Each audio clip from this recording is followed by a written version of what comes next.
Good morning, good afternoon, good evening, and good night, wherever you're watching me from. My name is Dr. Obioramba Iboeze, reaching you from Nkolo Mahadum, Wisdom University.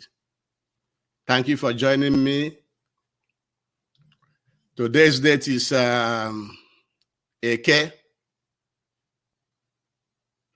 Eke Market Day in the 4th month in Igbo calendar. Igbo calendar is lunar, follows lunar calendar. And the Roman Catholic calendar, today's date is 14th of May, 2024. Like we always advise you at Nkolo Mahadum, always mention your local calendar first. For example, in Igbo, go with your Igbo calendar first before the foreign Roman Catholic calendar will come behind if you need it, you know? So today's lecture, the title of today's lecture is The Transatlantic Slave Trade Developed Europe, North America, Brazil, and others. You know, after our last 2 lectures, where we talked about how the Papal Bull encouraged the land grabbing, and also how it led to all the cultures that they impose on the people remaining in Africa. There's one good one, like the title of today's lecture, that we need to also let you know. Because after they have grabbed all the land, they needed people to come and work on those lands. And so after the Papal Bull of 1452 authorized the Europeans to go to places and grab lands and grab the people and so on, it opened the door for people to be moved forcefully from their land to foreign lands to work to develop the foreign lands. And so that's why the slave trade started also in the 15th century. The large-scale transatlantic slave trade started in the 15th century, because there are other slave trades going on, of which Nkolo Mahadum will also address in the next couple of lectures. But today, we just want to bring all the lectures together to tell you what happened after the Europeans got the authority to invade and get lands, and then now what they did and whom they used to develop those lands.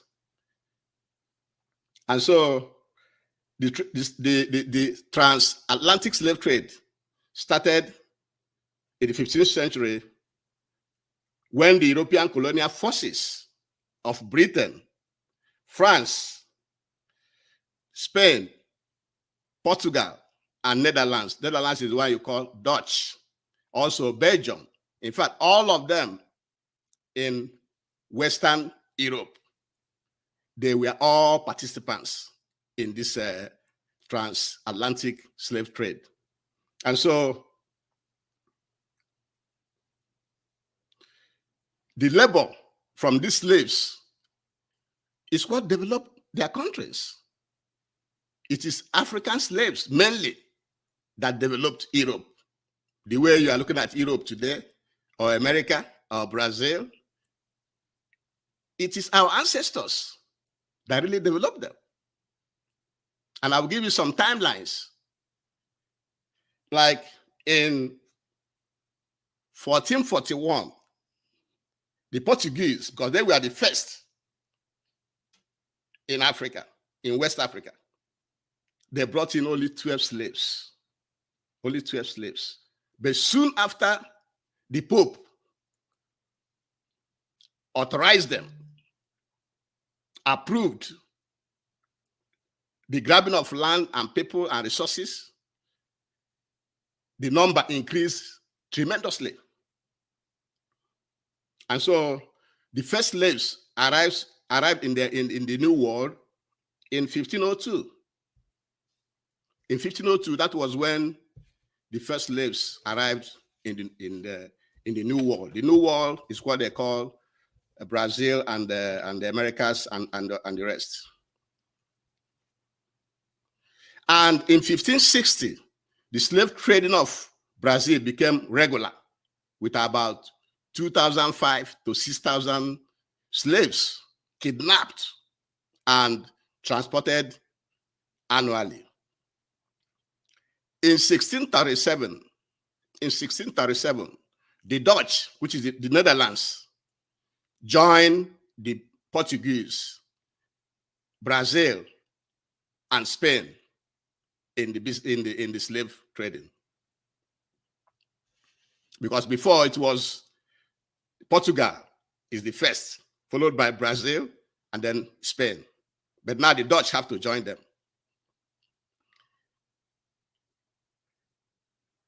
The slave trade lasted from 1441 and ended in 1888. In fact, the last country to stop slave trade was Brazil in 1888. So for a total of 447 years, Africans were transported from Africa to Europe, West Europe, America, Brazil, and so many other parts of the world. It's on record that about 10 million of our people, of Africans, were carried forcefully from our land to Europe and America, Brazil, and others. About 10 million. And out of this 10 million, about 5 million went to Brazil. So Brazil is one of the biggest beneficiaries of this slave trade. Because that's where you have the plantations. And so what does these slaves do? Many of them work in the plantations. Because the Europeans now, after they acquire all those lands, they now set up so many plantations. They have so many farmlands. And so in the plantations, these slaves, these are brothers and sisters.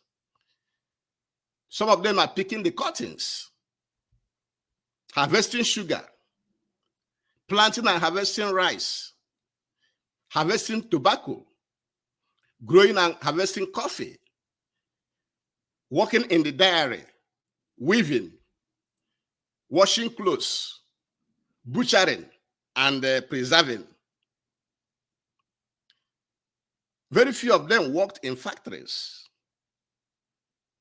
Others also, like the women mainly also were working as cooks, domestic servants, midwives, and nurses, in addition to picking cotton and also planting in the plantations. But most of the males also are carpenters. They were carpenters. They were ship builders. They build the ships. They are sealers. They are iron molders. They lay the railroad tracks, the railroad of Western Europe and America and Brazil, Australia, New Zealand, all Canada, all those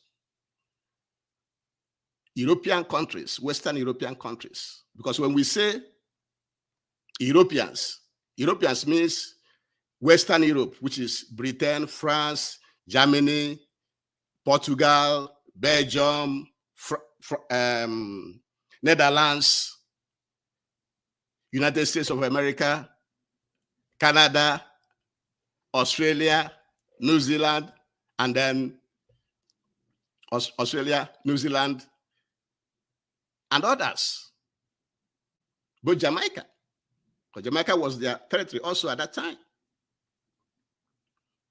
And so it was these African slaves, our brothers and sisters, our ancestors, that really developed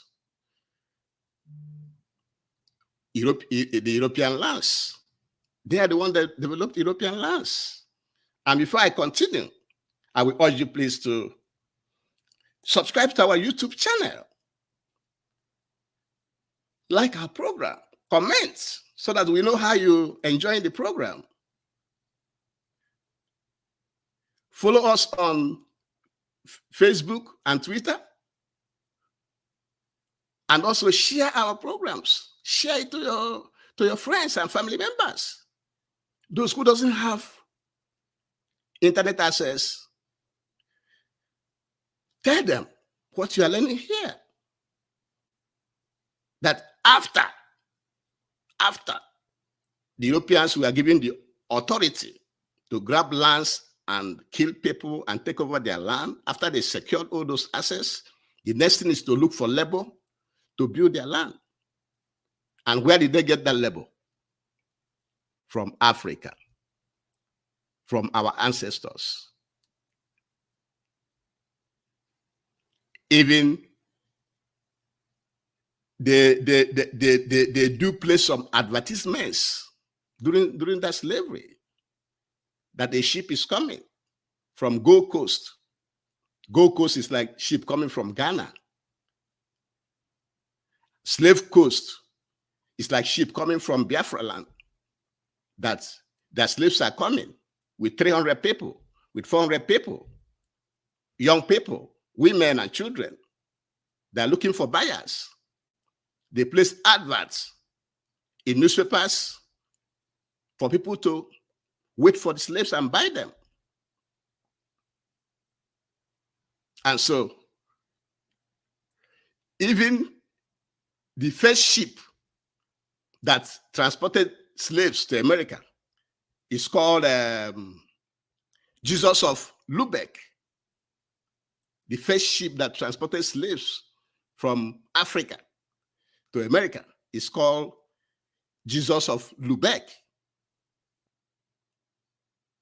And everybody, I mean everybody, almost everybody in Europe and America and Brazil, all those countries today, New Zealand, Australia, almost all of them benefited from the slavery. All their leaders, they all agreed on it. All the churches benefited. The Catholic Church, the Presbyterian, Methodist, whatever you call them, all of them benefited from slavery. And so, what you have to take away as a Biafran, as an African, from this lecture today, is that after the Europeans had authority from the Pope to grab the lands and the people and everything, after they got it, the next thing they did is to look for labor. And who was the laborer? Who was the slave? It was our ancestors, our blood. They are the ones that built those countries today. The countries you see as very beautiful, very this and that, was built by our ancestors. And have we received anything, any thank you? Even when they did everything they did and wanted to hand over, did they really give us a full economic independence? In Kolomahadum, you have to reason. Use your common sense. Know where the thing, where you are being, who is causing you pain. Know where your pain is coming from.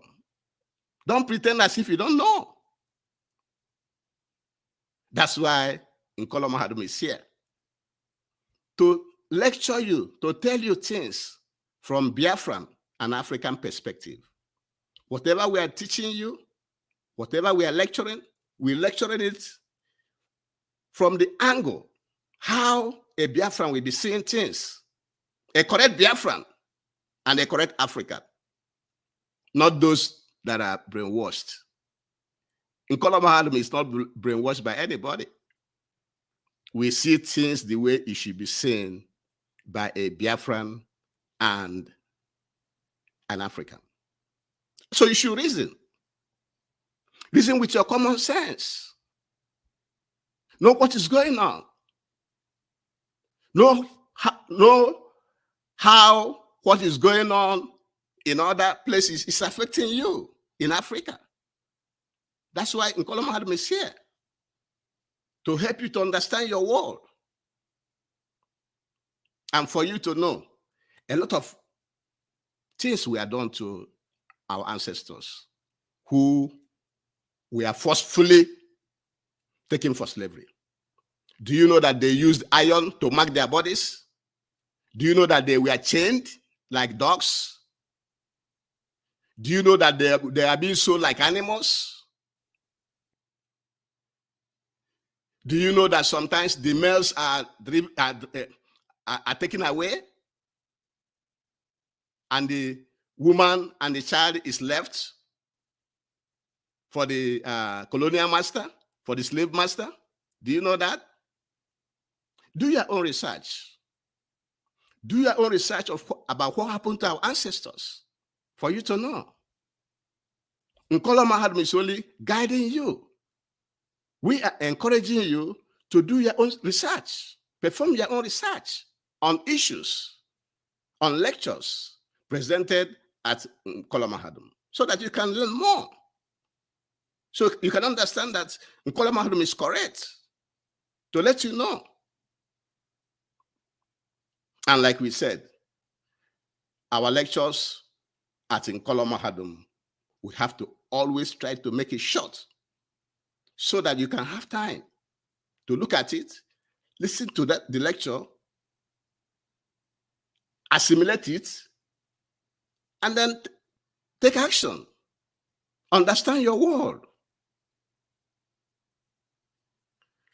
So, in conclusion, we are telling you today in this lecture that the transatlantic slave trade, that is the trade across the Atlantic to Europe and America and Brazil and others, developed Europe, America, Brazil, and others.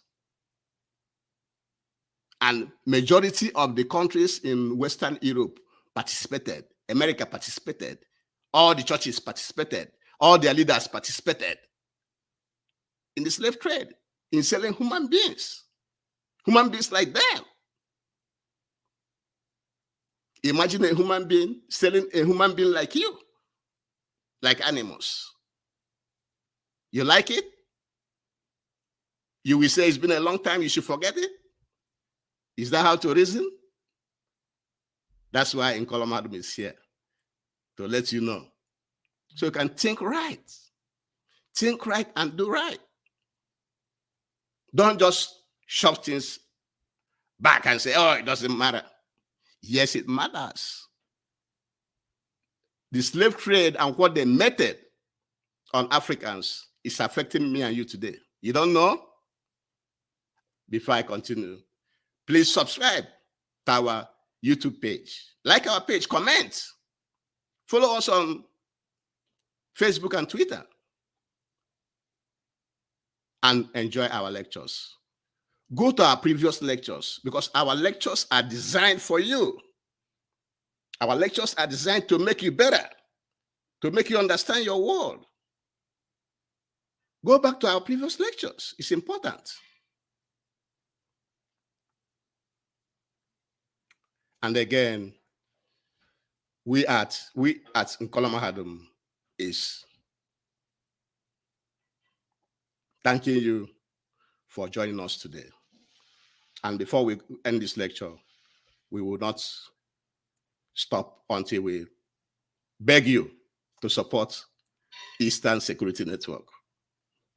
Eastern Security Network is the only security outfit that is driving Fulani herdsmen terrorists from our farmlands, our bushes, and our forests, so that our people can go to the farm, so that our farmers can farm and put food on the table, so that we cannot be Fulanized. You know, the camps, the terrorist camps in the bushes is where they take off to launch attacks. And that's why, if you are a true Biafran, you must support the Eastern Security Network. And we shall be ending this lecture with this. My name is Obiora Mba Igboweze. Thank you very much for listening, and have a good day.